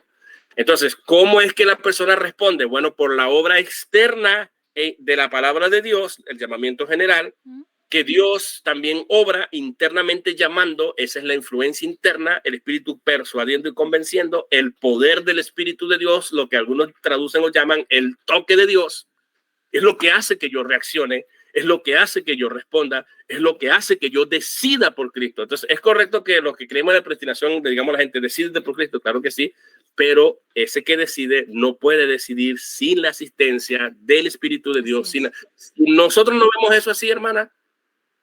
Cuando la persona decide libre, porque Cristo lo ha ayudado, el Padre lo ha traído, el Espíritu de Dios lo ha convencido, lo ha persuadido, el Evangelio ha producido la fe en esa persona, Dios les ha concedido el arrepentimiento, como se les dijo a los primeros gentiles que se convirtieron, Cornelio y su casa, claro. Y las personas responden libremente y felizmente. ¿Quién se ha convertido diciendo, oye, voy a creer porque mire, me están obligando, ya siento una fuerza que me obliga, pero no es que yo quiero, no, la gente quiere, pero ¿qué es lo que hace que quiera? Si Dios no nos ayuda, si el Espíritu no persuade, si el Evangelio no produce la fe, si Dios no concede arrepentimiento, es pelagianismo. Ni los católicos niegan eso. Los católicos romanos creen que la gracia, sin gracia no hay nada. ¿Ven? Entonces eso es más o menos la diferencia. La diferencia es que algunos quieren definir el libre albedrío tan libre que en el fondo no lo pueden definir. Ahí yo hice una prueba en mi canal. Defíname qué es libre albedrío. Vea usted los resultados. Un montón de opiniones, las cuales yo aprecio, claro. Pero todas ellas tan variadas y distintas que definir el libre albedrío en términos humanos es muy difícil. Lo más lógico es entender que yo sí decido, pero decido conforme a mi naturaleza. Y una mejor manera de verlo es que en la teología del libre albedrío, de muchos que se oponen a la predestinación, hermanas, se quiere hacer al hombre más poderoso que Dios. Sí. Porque hasta Dios mismo no es tan libre como nosotros. Por ejemplo, de acuerdo a su naturaleza, Dios no puede pecar. Él no puede decidir hacer un pecado. Claro. ¿Por qué? Porque va en contra de su naturaleza. Entonces hay algo que limita a Dios. Entonces, si nosotros dejamos descansar en la salvación, en el libre albedrío, entonces la salvación no está planeada con un propósito, que es de lo que habla Pablo. Entonces, Pablo, volviendo al tema de la predestinación, Romanos 8, 29 y 30, él está dando la razón por la que nosotros podemos tener consolación y encontrar una razón por la cual mis tribulaciones, mis aflicciones, mis problemas, mis pruebas tienen un valor y Dios las está usando intencionalmente, cooperando con ellas para bien y para el beneficio de los que amamos a Dios, que fuimos llamados por Él con un propósito. Y la razón es, Pablo dice, miren a la eternidad pasada, había un propósito, Dios les conoció. Segundo, Dios les predestinó. Tercero, en el pasado más cercano, los llamó. En el tiempo presente los justificó. Ustedes están justificados, están en un estado de justificación. ¿Y saben cuál es el resultado? Miren ahora el futuro. ¿Saben cuál es el futuro? Van a llevar la imagen del Hijo, van a ser tal cual es y a la misma vez van a ser glorificados. ¿Creen que si Dios planeó la salvación desde la eternidad pasada, procedió a llamarlos eficazmente al punto que ustedes hoy aman a Dios? Y Dios se compromete a garantizarles a ustedes la glorificación y que sean conformados a la imagen de su Hijo para que el Hijo, imagínense hermana, que si Dios fallara, el hijo no sería glorificado en medio de sus hermanos. No. El hijo no podría ser el primogénito entre muchos hermanos. Claro. Está garantizada ahí. Entonces, Pablo está diciendo, vean el pasado en la eternidad pasada, vean el pasado cercano, analicen su presente hoy que están amando a Dios, miren el futuro. ¿Quién ha preparado esto de la eternidad pasada hasta el futuro que nosotros desconocemos?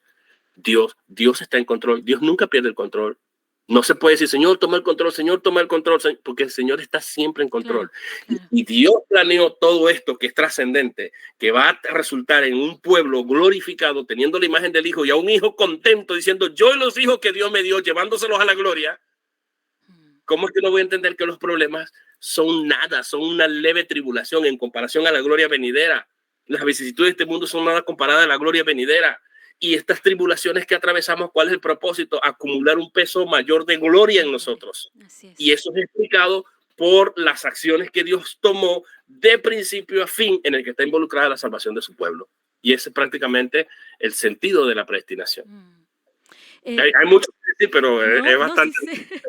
Sí sé que hay mucho más, pastor, pero mire, hay una pregunta que también se hacen muchos sobre la predestinación. Bueno, nosotros ahora ya sabemos que es bíblica, eso ya lo tenemos muy claro, pero en el sentido de evangelizar, hay muchos que se preguntan esto y tienen esas objeciones en cuanto, bueno, la doctrina de la elección incondicional que hablan, ¿verdad? Los calvinistas, porque nos tienen ya muy etiquetados, claro. Entonces, pero yo tengo una objeción. ¿Qué hago entonces con esto? Si ya están todos predestinados, ¿yo debo seguir evangelizando?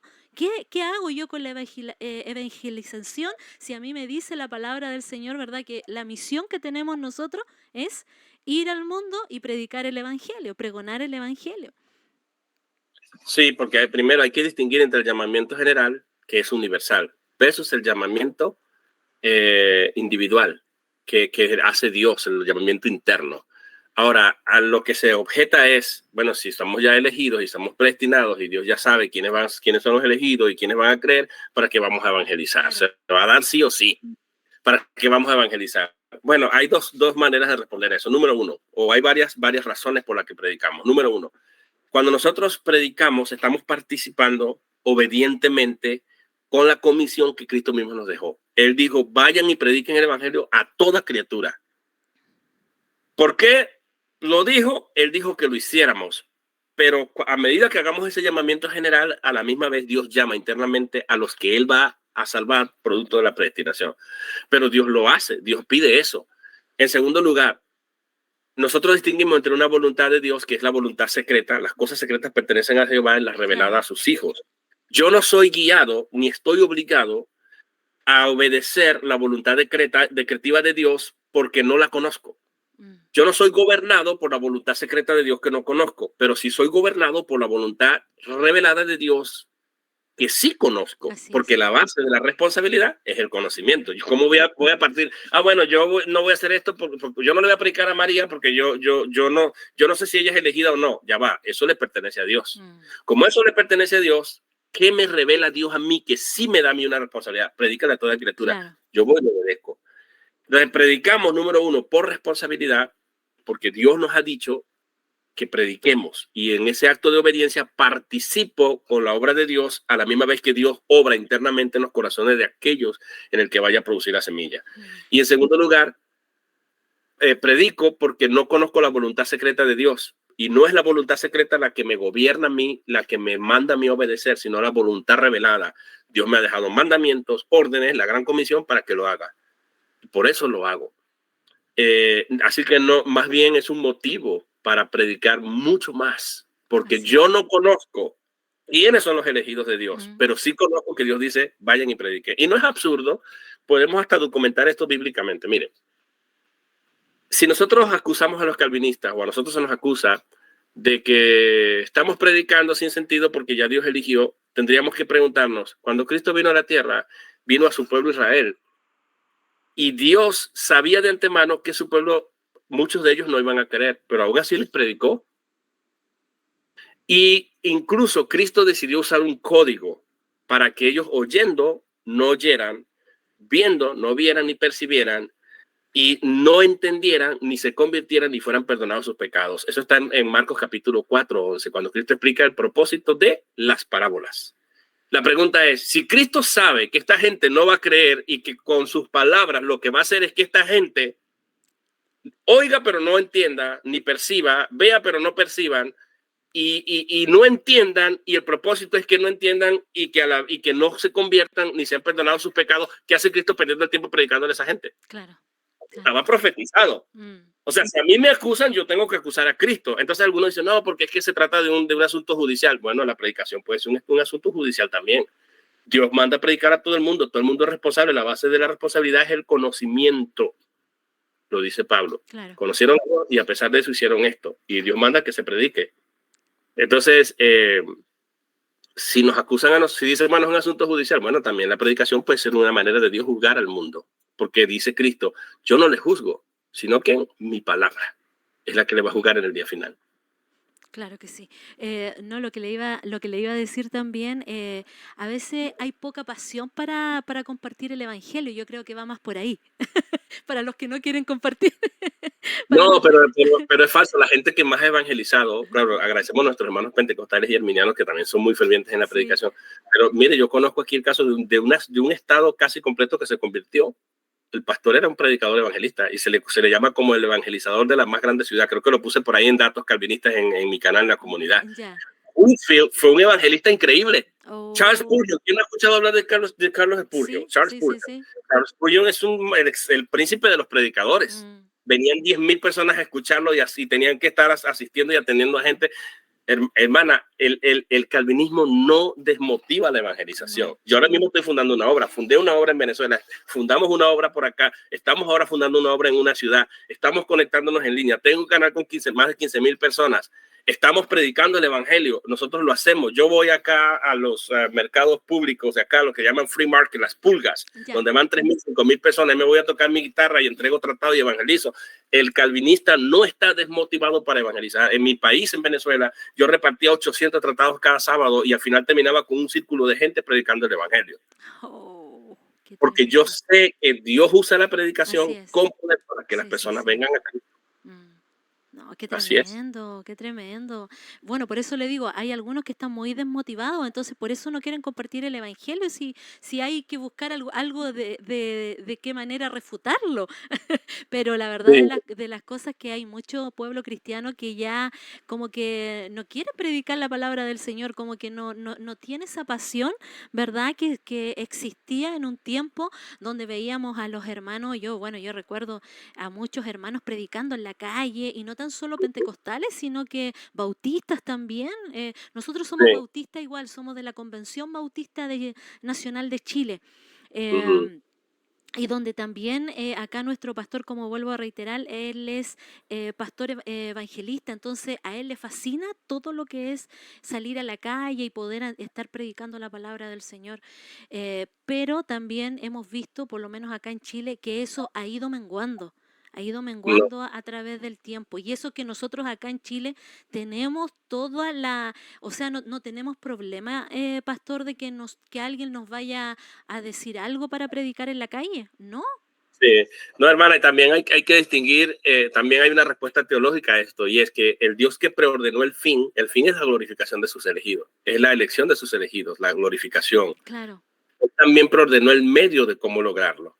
Y nosotros no podemos fallar en el medio. El medio es, mire lo que dice la Biblia, ha agradado a Dios salvar a los creyentes. Se está hablando de cristianos. Salvar a los creyentes por la locura de la predicación, el medio. Entonces, aquí lo que nosotros tenemos que entender es que el Dios que preordena el fin también preordena el medio.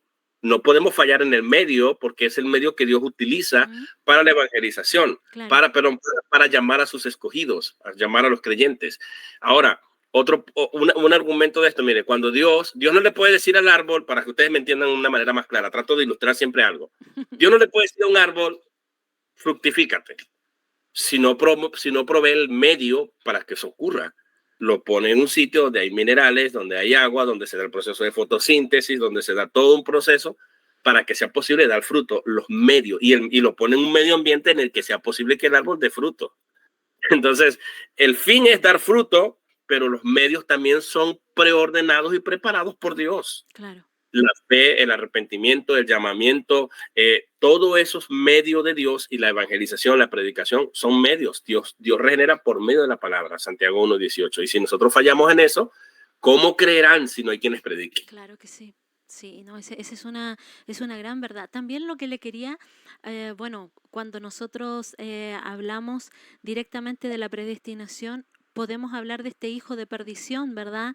Que fue Judas. ¿Cómo lo podemos ver esa? Porque igual ahí ya también hay algo que confronta en el sentido de que lo muestran inmediatamente. O sea, ese hombre iba derechito al matadero, pudiésemos decir. Estaba preparado, diseñado para eso, porque vemos a dos hombres, vemos a Pedro, que a pesar de que él pecó, ¿verdad? Pero él tuvo arrepentimiento en el corazón. Pero este otro hombre pecó, ¿verdad? Traicionó al maestro, pero ¿cuál fue en este caso, su fin? La muerte eterna. Uh-huh. Sí, al decir que era hijo de perdición, implica que era un hijo perdido desde el mero principio. Y es lo que Juan hace en el Evangelio de Juan, capítulo 6, versículo 64. Él, cuando escribe ese evangelio, lo escribe, para algunos datan el libro de Apocalipsis y el libro de Juan antes de la caída de Jerusalén, antes del año 70. Pero el punto es, y algunos lo ubican en el año 90, 95, ya casi 100 antes de Cristo. Independientemente cuando lo ubiquemos, el punto es que cuando Juan escribe ese evangelio, ya los acontecimientos de la crucifixión de Cristo y todo, ya había ocurrido. Claro. Ya los apóstoles estaban dispersos y él estaba muy probablemente en la isla de Patmos o en algún lugar tranquilo escribiendo ese evangelio. Entonces, cuando él escribe, está narrando, él va agregando comentarios de él, lo que se conoce en la hermenéutica los llamados paréntesis. Claro. Y de nuevo, él dice ahí, Jesús dice, hay algunos de ustedes que no creen. De repente Cristo le viene siguiendo una multitud y entre ellos están también los discípulos. Y entonces Jesús dice, hay algunos de ustedes que no creen. Entonces Juan se acuerda y abre un paréntesis, lo que se llama un paréntesis exegético explicativo, que va a dar la razón por la que Jesús dijo eso. Ya yo eso lo dije ahorita. Dice, porque entra con una causa. Va a introducir una causa de las palabras de Cristo, porque Jesús sabía desde el principio quiénes no creían y quién le iba a entregar. O sea, Juan ve la entrega de Judas como una evidencia de que él nunca creyó en Cristo, porque si hubiese creído en Cristo no lo habría entregado. Y Jesús, como sabía eso de antemano, él pudo decirle a la multitud en la que estaba Judas, hay algunos de ustedes que no creen. Por eso Juan abre un paréntesis y explica que ese Judas nunca creyó, porque si hubiese creído no entrega al Señor. Es lo mismo que dice en 1 Corintios 2, 4, 6 en adelante, la sabiduría que el mundo no conoció, porque si hubiesen conocido, no habrían crucificado al Señor. Judas no le habría entregado si hubiese conocido la sabiduría de Dios. Entonces, ahí lo que claramente se dice es que Judas no creyó. Y luego va a explicar por qué Jesús mismo, cierra el paréntesis Juan y Cristo continúa hablando. Por eso les dije, o sea, por esta razón de que algunos no creen, es que yo les dije a ustedes que ninguno viene a mí. O sea, no cree en mí, en pocas palabras, si el Padre no le trae. El Padre tiene que traerlo. Todo el que el Padre me da, me va a venir a mí. Y yo le voy a resucitar en el día postrero. Eso no ocurre con Judas. Así fue. Mire, llevamos 1 hora y media. Vámonos, ya tengo ganas de beber mi café. Bueno, pastor, yo no quiero quitarle más tiempo, porque sabemos que cada uno de nosotros, o bueno, usted principalmente dejó a sus amigos para poder estar junto a nosotros y el poder haberle conocido. No, o sea, uno con usted pudiese hablar mucho más. 24 horas. Es igual como el doctor Enuel. Oiga, con el doctor Enuel usted podía haber hablado, oiga, no paraba el doctor también. Igual que usted, pastor. Pero qué bueno es poder conocer siervos que sean así, de esta manera, porque nos enseñan de esta forma que no lo podemos muchas veces dentro de la iglesia tener esto. esta enseñanza de esta forma, porque, ¿verdad? Dentro de la iglesia, así como hay gente que ya está bien avanzada, hay otros que están recién comenzando. Entonces, a veces el pastor tiene que limitar un poco en este caso, ¿verdad? La manera de enseñar. Y por eso es tan bueno entrar a los seminarios para poder tener un poquitito más de, ¿verdad? En cuanto a lo que es la predicación y en cuanto a tener más conceptos, que eso es lo que muchas veces nos falta a nosotros. Lo conversábamos con mi hija y yo le decía, hay tantos conceptos que nosotros no conocemos. Por ejemplo, usted hizo varios tecnicismos que verdaderamente no están en nuestro vocabulario por lo mismo, por lo que vuelvo a reiterar. Dentro de la casa de oración no se va a ver ese tecnicismo. Porque hay personas que están recién comenzando, ¿verdad?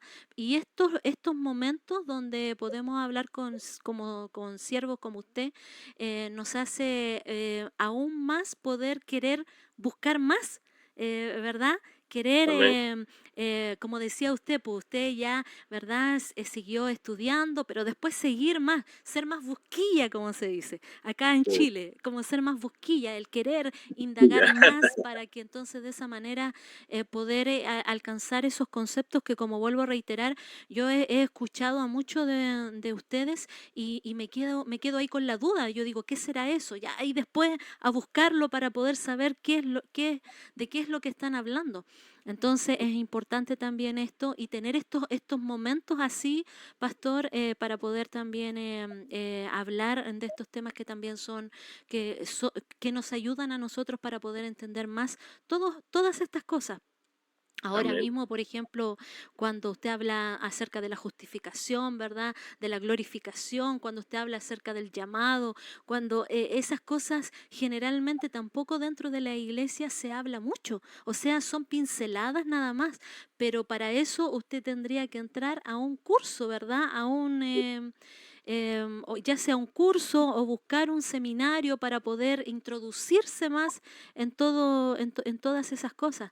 Y la verdad de las cosas, como vuelvo a reiterar, dentro de la casa de oración es como lo más básico nada más. Ujú. Es más que nada eso. Y bueno, y también en lo que es, por ejemplo, los estudios bíblicos, a veces que también nosotros tenemos estudio bíblico y no puedo dejar tampoco de poder admirar también a nuestro pastor, como vuelvo a reiterar, él también es una persona que sabe mucho de la palabra del Señor. Y ahí ya en los estudios bíblicos, como es poca la gente que va, ahí va los que están interesados nada más. Entonces ahí ya puede él hincarle al diente, como dice. Ujú. Pero en los otros días tiene que hablar un poco más básicamente para que todos puedan entender en este caso. Así que muy contenta de poder estar con usted en esta tarde. Yo no sé si quiere decirnos algo más. No, bueno, solamente agradecer por la invitación y dispuesto a seguir colaborando con ustedes y reiterarles que realmente las doctrinas de la gracia, la doctrina de la predestinación es una doctrina tan hermosa. Así es. Entendemos el por qué somos hijos de Dios, como dice Efesios 1:5, que fuimos predestinados por amor, por causa del amor, dice el texto griego, para ser adoptados hijos suyos. Y más adelante en ese mismo pasaje, en el 1:11, hay muchos matices que se pierden por la falta del conocimiento del texto original, pero dice que fuimos designados como una porción de herencia de la posesión de Él, como para Él, perteneciendo a Dios. Y es algo hermoso porque incluso, hermana, cuando uno ve el juicio final en Mateo 25:34, el reino no es un reino que yo me gano. El reino está preparado desde la fundación del mundo Amén. para que nosotros entremos y lo heredemos. Claro. Es un reino que, o sea, Dios no solamente predestinó la salvación, la justificación, la glorificación, sino que también predestinó la adopción de hijos, predestinó el que seamos de la herencia de Dios. 1:11, y también el que nosotros heredemos un reino, el reino del Padre, está predestinado desde la fundación del mundo. Y eso es precioso, saber que somos parte de su pueblo y ovejas de su prado. Somos eso y ya. No, no ve que nos faltó mucho todavía más. No, falta más, pero no da tiempo. Eh, Qué bueno, sí, como digo, es poder escucharle, poder, y eso hace que en uno haya más deseo de poder saber más, obviamente. Y eso eso es lo que queremos nosotros con la radio, que Ujú. la gente se impregne de todo esto, que los hermanos puedan, ¿verdad?, amar la palabra, amar en este caso, porque sabemos que hay algunos que toman la Biblia solamente el día domingo para llevarla, ¿verdad?, al culto o los días que le toca en la semana, pero después la Biblia vuelve a su estado original, o sea, donde la encontró. Pero ya Ujú. después no hay nada más. Entonces, la idea de como programa, como radio, es que la gente se impregne de la palabra del Señor, que ame la palabra del Señor, porque si decimos amar a Cristo, ¿verdad?, decimos amar a Dios, vamos a amar su palabra, vamos a amar su Y, y palabra. hay, y hay que animarse, hermano. Yo tengo 43 años, pero a mí me motivó cuando yo leí la historia de Calvino, la historia de Jacobo Arminio, ¿Ya? la historia de Whitfield, de todos estos hombres. Y de Lutero. Estos eran hombres que conocían el texto bíblico original, Sí, sí, el sí. hebreo, el griego, especialmente el griego, el latín, y que escribían obras monumentales que todavía hoy prevalecen, son Mm, obras teológicas, se las escribían en tiempo corto. Yo decía, no había computadora, no había teléfono, y lamentablemente veo un adjetivo bien fuerte, pero estamos tan idiotizados sí, sí, con la tecnología, atrapados, que los niños ni siquiera conocen las cosas que están en la naturaleza, así lamentablemente. es. Mm, Y nosotros, lamentablemente, hermanas, yo me sentí tan avergonzado de mi limitado conocimiento bíblico en comparación a Juan Calvino, que en su tiempo no había computadora, no había internet, no había nada, cómo producían esas obras increíbles, claro. Mm, escribiendo. Para eso tenían que leerse la Biblia de memoria, comentarios completos de la Biblia. así es. Hoy día ni yo he escrito un comentario de la Biblia conociendo o sea, son gente que no teniendo los recursos lo hacían. Claro. Y eso a mí lejos o sea, a mí me asusta que hoy tengamos tantos recursos, las Biblias en todas las versiones, acceso a interlineales Mm, griegas, acceso a enciclopedias, a todos los recursos. Y lamentablemente nosotros nos conformamos con el sermón que da un predicador en el púlpito, o por ahí escuchamos en la radio, o estamos dependiendo de la internet pasivamente. Necesitamos levantarnos como generación y comenzar a agarrar la Biblia con la seriedad que ella merece, porque se trata de la palabra de Dios. amén. Sí, muy de acuerdo, muy de acuerdo, y en eso, ¿verdad? Yo creo que caemos todos, y aquí no es solamente un grupo de personas, aquí caemos todos, porque si aún, imagínense, sabemos un poco, pero eso no nos da a que estamos ya listos, sino que debemos seguir y buscando más, porque el Señor va a seguir iluminando para poder así de esa manera ayudar a otros que también lo necesitan hoy en día. Y por eso digo, estas instancias son muy buenas para que, bueno, nosotros como cristianos podamos aprender aún más esta enseñanza que como bien dice usted, debiese ser, bueno, como dice la palabra, como una dulzura de miel, ¿verdad?, a nuestro paladar, algo tan Amén. exquisito como es la miel. Entonces, pero verdaderamente hoy se ha perdido todo eso, y bueno, y esperamos que nuestro Señor siga obrando también en los corazones, ¿verdad?, de todas las personas y de aquellos que han de ser salvos, que los llame, ¿verdad?, también al redil. Bueno, queríamos también un poquitito, pastor, antes que se nos vaya, que nos hable de Biblia en contexto, porque sabemos que también, como dijo usted, va a trabajar con nosotros. Ujú. Entonces, eso queríamos ver más o menos cómo sería entonces, como, miren, no, somos impacientes, parece que el fruto el fruto está, nos está cultivando mucho, pero somos un poco impacientes. ¿Cómo sería más o menos lo que usted trataría en lo que es el programa de Biblia en contexto? Sí, bueno, no sería en mi canal de YouTube. Yo tengo un Sí. canal que se llama Biblia en Contexto, y es un canal donde hago apologética, o ¿Mm? sea, defensa de la fe, hago refutaciones, analizo debates, hago debates, y también analizo el texto bíblico en su contexto, o simplemente hago análisis sintáctico en el griego. En el caso de nuestro programa radial, que está planeado para enero, Dios mediante, que vamos a empezar a trabajar con ustedes, vamos a tratar de analizar temas que sean muy importantes en el texto, pero Ya. viéndolo en su texto general, inmediato, y si es posible darles algunas góticas exegéticas desde el griego, saber qué dice el texto, porque a veces hay traducciones que se diferencian, y es muy, muy importante ir siempre al texto griego, o sea, por lo menos resaltar alguna palabra e ir acostumbrando a nuestra audiencia a que entienda que tiene que acudir al texto original, que es el legado que nos ha dado la Reforma. La Biblia se interpreta a la luz del método histórico gramatical, pero muchas veces se lee muy bonito en los libros de hermenéutica, pero cuando hablamos de gramática, un término gramatical, el núcleo del predicado verbal, el núcleo del sintagma nominal, nadie entiende esos términos, pero es prácticamente hacia donde se apunta. Y bueno, ayudarles a comprender la Biblia en su contexto de una manera muy, muy, muy rica y provechosa, que es lo que queremos. Y si usted pudiese, por ejemplo, recomendarnos algo en cuanto, por ejemplo, a lo que es la Biblia, porque sabemos que la Reina Valera es la que tienen todos, es la que se usa generalmente, pero ¿qué tipo de Biblia nosotros debiésemos tener como para poder ser como más exactos, digamos así como usted habla en cuanto a lo que es la palabra? Sí, yo le digo sinceramente, en mi experiencia, yo amo la Biblia Reina Valera, a pesar de que contiene muchos errores de traducción y se le ha tratado de corregir. Hay más de 25 traducciones ya, versiones, tratando de irla ajustando lo más que pueda, pero es bastante complicado, bastante difícil, no es un trabajo fácil.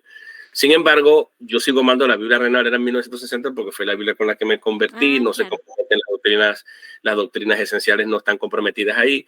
Pero mi recomendación para un cristiano de a pie es que trate a la medida que pueda tener varias versiones de la Biblia textual, la Biblia de las Américas, una versión parafraseada, la Biblia, nueva versión internacional, y que la compare juntamente con la Biblia Reina Valera, para que ellos puedan tener esa comparación y poder ver. Pero mejor aún si pueden comprarse un Nuevo Testamento interlineal griego.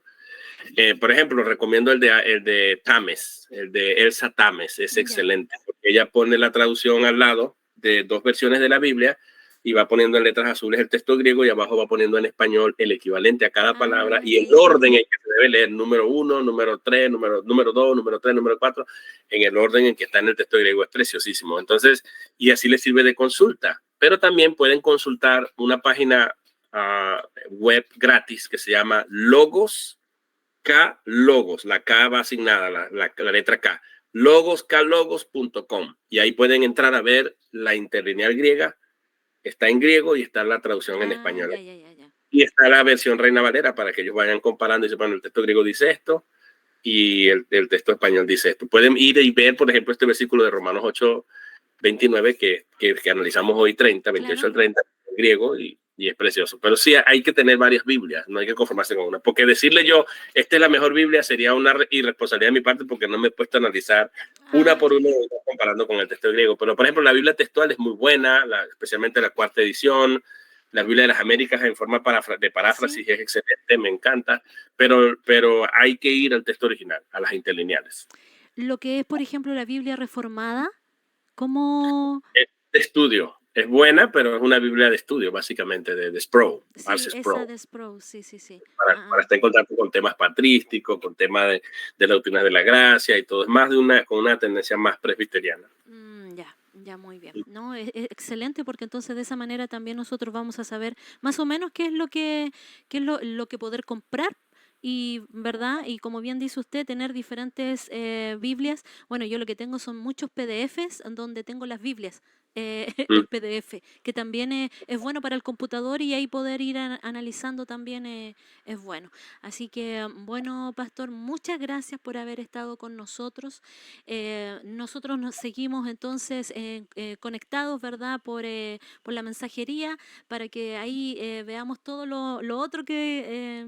¿verdad? Que ya para el próximo año, que ya no queda nada, y espero que pase unas lindas fiestas junto a su familia allá no es en California, en Carolina del Norte, allá y tenga una hermosa fiesta junto a sus amados y ya esperando el programa entonces para enero, ya eso vendría siendo la segunda semana de enero, ¿verdad? Sí, ustedes lo planean y me dicen y lo empezamos a planear. Yo lo planifico para traerlo. Ya, muy bien. Entonces lo vemos ya luegamente entonces. ¿Usted nos puede llevar en oración para ya estar terminando entonces el programa? Absolutamente. Absolutamente. Dios Padre Eterno, damos gracias porque realmente tú eres un Dios bueno y maravilloso. Gracias por la oportunidad que nos has dado de estar reunidos en este lugar y las personas, los radioescuchas que nos han oído a través de esta reflexión, de esta interacción con nuestra hermana Carol, Señor. Yo te doy gracias por esta oportunidad. Sé que es un tema controversial y no queremos imponer lo que hemos expuesto el día de hoy, sino exponer y que las personas puedan comprobar, revisar, investigar y profundizar, Señor, y ser inquietados con el mensaje de tu palabra, Señor. Gracias, Padre, por la oportunidad que nos has concedido el día de hoy de poder ver y estar expuestos al mensaje de la gracia. Y te pido, Señor, que puedas abrir los corazones de mis hermanos que vayan a oír este mensaje, no solamente los que ya lo oyeron, sino los que lo vayan a oír, no solamente aquí, sino en nuestros canales de YouTube. Y te pido, Padre, que tú, para el año que viene, puedas preparar los corazones de aquellos que vayan a oír la palabra Biblia en contexto, estos programas también que la hermana tiene planeado junto con otros predicadores de diferentes denominaciones en la radio, Señor, y así poder tocar los corazones en esta nación y también por medio de sus canales y sus redes y plataformas donde ellos hacen vida. En el maravilloso nombre de Jesús te doy gracias. Amén y amén. Amén. Entonces Amén. nos encontramos hasta el próximo año y que el Señor le bendiga. Y como dice nuestro pastor Will Graham, Soli Deo Gloria. Sólido, ahí dejamos la bomba bien encendida, pues esperemos a ver cómo la gente va a reaccionar. Un gran abrazo para todos. Amén. Bendiciones, pastor. Bueno, ya estamos terminando en esta hora este programa y damos gracias al Señor por esta gran oportunidad que tuvimos de poder tener a nuestro pastor en esta hora junto a nosotros, el pastor Winston Medina, que estuvo con nosotros desde Carolina del Norte, y hablamos de un tema que sí, la verdad de las cosas, puede ser muy confrontacional para algunos, pero sabemos que es importante que usted y yo estemos atentos a la palabra del Señor. Y nuestro pastor nos dejó también textos bíblicos para que podamos también nuevamente buscarlos y poder interiorizarnos un poco más. Y si usted quiere volver a escuchar este programa y poder verlo también, puede ir al canal de YouTube Jennifer Carola, ahí usted lo busca, y allí va a encontrarse entonces con este programa de Entre Cristianos, que fue una edición especial que tuvimos con nuestro pastor Winston, y este tema que, como dije, para muchos confrontacional, pero sabemos que el Señor dará luz también al corazón de cada uno de los suyos. Así que ya me estoy despidiendo en esta hora y esperamos poder estar en otro programa junto a ustedes, ya terminando lo que queda de año, porque ya nos queda muy poco tiempo, esperando que usted pase lindos días ¿verdad?, con su familia, este año ya darlo por terminado para comenzar un nuevo año con nueva mentalidad, ¿verdad? Y sabiendo que el Señor está junto a nosotros y que Él nos está ayudando para poder seguir, para continuar y para seguir adelante. Pero necesitamos también evangelizar, sí, claro que sí, necesitamos llevar la palabra del Señor a muchos lugares, así que para que usted no se canse de hacerlo, solamente por gracia usted recibió el evangelio, bueno, entonces como usted por gracia lo recibió, también entonces por gracia predíquelo a otros que todavía no le conocen a nuestro Señor Jesucristo. Que el Señor les bendiga y ya me estoy despidiendo en esta hora. Bendiciones para cada uno de ustedes. Chao, chao. Muchas gracias por su atención. Sigan en sintonía de nuestra emisora. Era un Dios, por lo menos eso les hicieron creer, y les obligaron a arrodillarse ante Él. Al oír el son, al oír la voz, y se oyó, y todos cayeron de rodillas ante Él.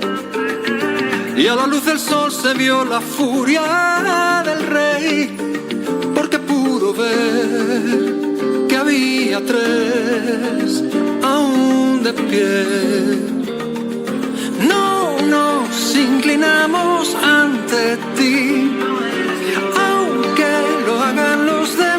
nosotros no. Nuestro Dios, Él es Jehová, nos librará, pues Él es Dios.